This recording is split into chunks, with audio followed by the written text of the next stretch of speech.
What's up, everyone? In this lecture, I'll be introducing Kemetic philosophy and principles that can be applied to better oneself in the pursuit of knowledge. I will draw from history and science to assist in the understanding of the Kemetic belief in culture. At the heart of Kemetic thought is the story of a Tsar, which explains the nature of man when he is adhering to harmony, when he has fallen out of balance, and then how to restore balance in the midst of chaos. This story functions as a guiding framework that addresses both the concerns of the individual on the micro and that of the person, concerning the whole on the macro. However, before continuing any further, it is important to examine the negative claims and assertions made against the ancient Egyptian people and their culture. Such claims include being a polytheistic cult, worshipping idols as is commonly interpreted by Westerners. Other claims include enslaving Israelite people, as is typically insisted upon by certain religious faiths, and how ancient Egypt is associated with esoteric mysticism. To begin with, the Kemetic people, or the ancient Egyptian people, never worship more than one god. The multiple names noted in Kemetic beliefs, such as Ptah, Amun, Ra, Nut, express the many aspects of one god that Westerners tend to interpret literally. This is similar to how Christians have names for Jesus like Yahweh, Emmanuel, Jehovah, or how Muslims have 99 names for Allah like Al-Rahman, Al-Aziz, Al-Malik, yet still maintain the worship of one God. In addition to this, ancient Egyptians further distinguished the many functions of God by setting them into either masculine or feminine polarities. This is meant to show how God can assume a mothering role, like how Nut, representing the sky, brings down rain from the heavens to nourish the earth, or how Ra, representing the life force, takes on a fathering role as the sun that leads as the cosmic center of the solar system. The importance of God having distinct titles is to help man comprehend his distinct character traits.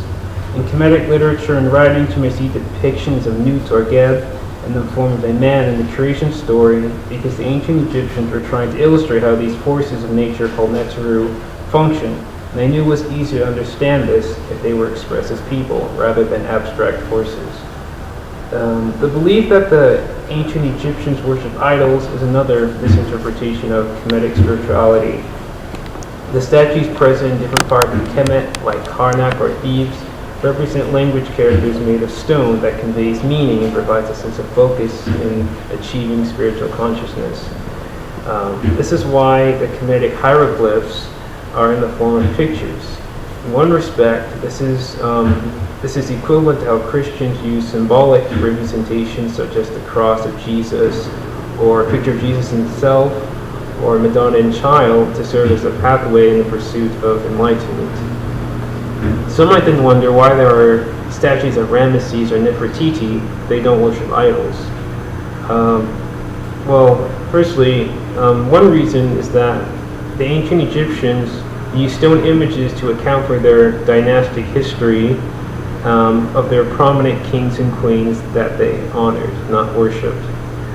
One example is Ramesses II. He is a well-known pharaoh, the one that they use in that is often depicted in the Bible as, being the great oppressor.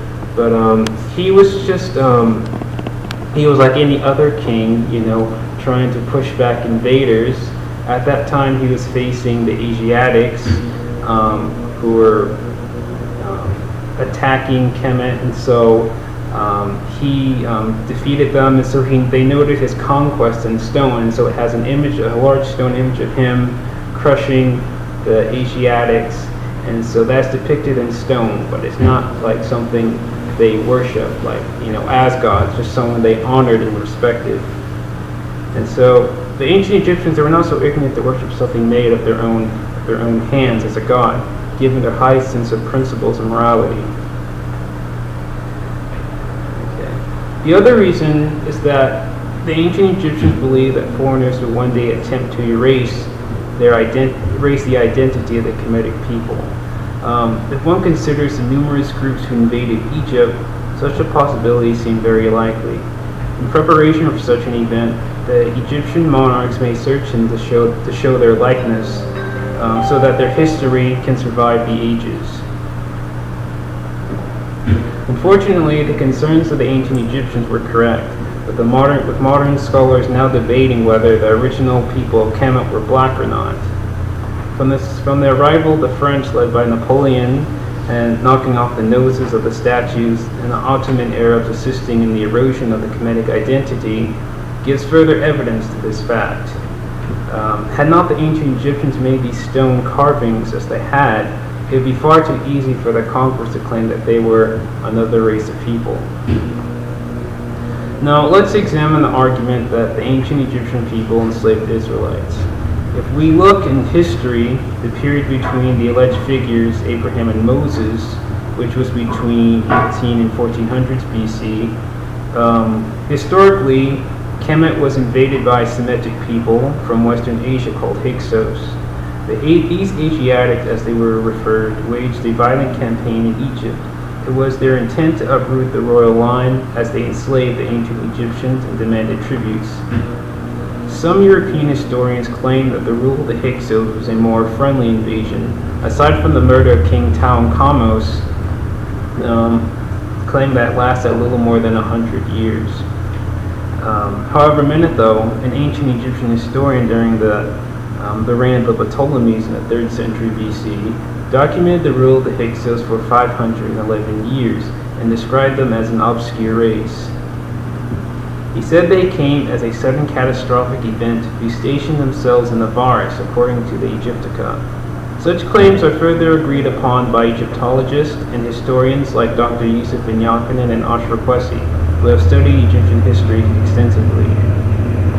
If one were to equate an Exodus event during this time, it would be the reclaiming of Egypt and pushing out these foreigners by Ahmose in 5050 BC. Lastly, the view of Kemet being an esoteric cult is one of the worst misconceptions that have stained Egyptian culture. In the minds of most black people, it has caused them to shun their original culture and belief for hybrid religions dominated by non-African groups. This is the type of discourse foreigners use to claim Kemet was a heathen civilization, to justify why black Africans are exploited at present. One must understand that ancient Egypt was conquered by several foreign powers, including the Assyrians in 663 BC, the Persians 525 BC, the Greeks in 332 BC, the Romans in 30 BC, the Arabs in 642 AD, the Ottomans in 1517 AD, the French in 1798, and the British in 1882. And Kemet is still under foreign rule. From each invasion, beginning with the Greeks, ancient Egyptian culture had been adulterated by these groups who mixed their beliefs with the Kemetic religion while adding their misinterpretation of belief at the same time. When the original black Egyptians lost control of Kemet, they were no longer in a position to speak of their culture with authoritative recognition. This is just like when the Europeans took over America from the Native Americans and interpreted their religion based on their own biases and perceptions. Moving on from that matter, I'll return to the subject at hand. The ancient Egyptian belief system is structured as more of an academic dynamic than a religious one. They believed man had the capacity to empower himself through knowledge, discipline, and effort to shape the world around him. They understood the purpose of religion in Kemetic life, which was to resolve spiritual matters and be a guide to man when external knowledge cannot suffice. Although Egyptian culture and religion was interconnected with all aspects of their daily life, they knew the role that it served. What is unique to the ancient Egyptian belief is man's place in relation to God. Man is seen as a miniature version of God on earth. This is why one doesn't see God constantly intervening in the events that take place on earth. The reason is because man has already been endowed with the qualities and characteristics to govern the affairs of men. In a similar manner that a chairman of a corporation assigns a CEO to manage his business, the same is with the Creator who set man with authority to run the earth. The ancient Egyptians understood that there exists a divine architect who created the universe with purpose and intelligent design. The earliest settlers of ancient Egypt observed this, observed the stars in the heavens. They were astronomers and astrologists who, paid much attention to what was happening in the universe. And they saw that this had great meaning, that these forces were greater than themselves, and something they did not make themselves. They knew there was a divine creator at work. And so, from the Kemetic viewpoint, there were two primary forces that exist in nature. The first is Ma'at, representing balance and harmony in the form of a winged woman with an ostrich feather. The second is Isfet, which represents chaos and destruction in the form of a giant serpent. The two are exact opposites of each other, yet have a purpose for their existence. In order for life and peace to coexist in the universe, one must adhere to the principles of Ma'at. When balance is not present, tension, conflict, and inequality result, causing death to plague the world. The base matter from which existence originates, according to Kemetic belief, is called Nu, and is a liquid material that life is forged from. It's like dark matter, dark energy. The Egyptian creation story begins with the manifestation of a self-created entity having authority and will to bring forth life of himself, called Ra. Ra is the essence of life and is what we call the spirit. In Kemet, creation is a continuous process, and it establishes new relationships to further nature's development. Out of Ra came two new creations, the first being Shu, representing light and air, and the second is Tefnet, representing moisture. These two entities are equivalent to the principles of yin and yang, and are merely new expressions of Ra.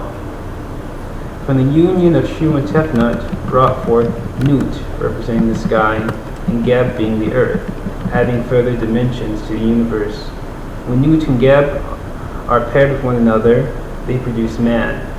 However, man is described with 5 distinct aspects, beginning with Asar, being the higher self, Aset, representing the mind, Set, symbolizing the lower self, or the animal plane, Nephet, being man's imaginative faculties, and Haru-Ur, representing justice and will. Each of these figures, personified as separate individuals, describe the multiple expressions of man. Since man is a macrocosm of God, he possesses a piece of Ra's essence and can exhibit the same sense of creativity. Examples of this can be observed from the creation of the Great Pyramid, Temple of Karnak, the irrigation of the Nile, etc. From the creation of man, we can now examine the whole concept of good and evil. The concept of good is embodied by the creation of life. As life is kept in balance, good is held constant. The reason why evil is present is from the very fact that existence bears the nature of opposites. Evil is the exact reverse of the life cycle, and is meant to demonstrate a sense of balance and having, balance. Let's see where it was. Demonstrate a sense of balance in having its opposite counterpart. We see this in the form of night and day, life and death, right and wrong, etc., always one to oppose the other. Discord is therefore caused when knowledge is absent from one's mind. The reason is because the outcome of a decision depends on what a person knows before determining whether it will be right or wrong. If one is thus ignorant of certain facts, it can cause problems to oneself and others. This is best understood in the case of a doctor treating an ill patient. If the doctor doesn't have a thorough knowledge of the patient's exact condition, he might prescribe a treatment that may worsen the patient's health. The result of his misdiagnosis would create what we call evil, even if they were not intended. The ancient Egyptians thus kept evil at bay by vigorously pursuing knowledge. This may be expressed, with that knowledge, we have actually developed a rubric or structure to help us in understanding the importance of knowledge. One form is the 42 Confessions of Ma'at. Examples of that are, I have not stolen, I have not killed, I have not polluted myself, I have not committed adultery, I have not lied, etc. Some of these may be familiar from the Ten Commandments of Moses, from Genesis, but these 42 concessions predates both Christianity and Judaism in origin. This can be further understood in the story of Asar. It begins with when the 5 figures were created by Newton-Gab. The Netters ordained that Asar should govern the earth as the order of things. As Asar fulfilled his role by traveling the different parts of the world that were undeveloped, and gave people, wisdom and knowledge to live upright. Set was given the role of a hunter to fight for Ra against Isfat, the serpent. Asat governed Asar's kingdom during his absence and did so with justice and balance. During the course of the story, though, Set eventually becomes jealous of his brother Asar, desiring the right to rule. He attempts to persuade Set to let him govern, but she is too firm and refuses to allow him that privilege. As anger and jealousy consume Set, he then plotted behind Asar's back with 72 conspirators to lay a snare for him in his absence. When Asar returned from his journey, Set had planned a magnificent feast for him. Asar attends the feast, being innocent of his brother's scheme. While everyone is casually enjoying themselves at the feast, Set then announces to everyone in attendance that he is offering a beautifully crafted gold chest to anyone who could fit inside of it. All those at the gathering takes their turn to see if they will fit, but unfortunately nobody had the right dimensions to claim the chest. Then Asar sees if he will fit. As he lays himself in the chest, Set and his conspirators quickly shut the chest and seal it with molten lead. Afterward, they immediately toss the chest into the Nile River. Once Set had done away with Asar, he soon took control of the kingdom, and all were powerless against him. When Set discovered this, she left the palace, mourning the death of her husband. Not soon after, she and her sister Nebhet went in search of her husband. After she had made constant inquiries to the people near the Nile River, Set learned that the chest drifted to Byblos, modern-day Lebanon, and drifted under a tamarisk tree in the king's palace. After Set had beseeched the king of Byblos for the chest, she returned back to Egypt and hid it in a secretive location.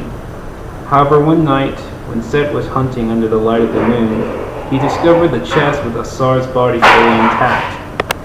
Set became enraged and tore Asar's body into 14 pieces and scattered them throughout the various parts of Kemet.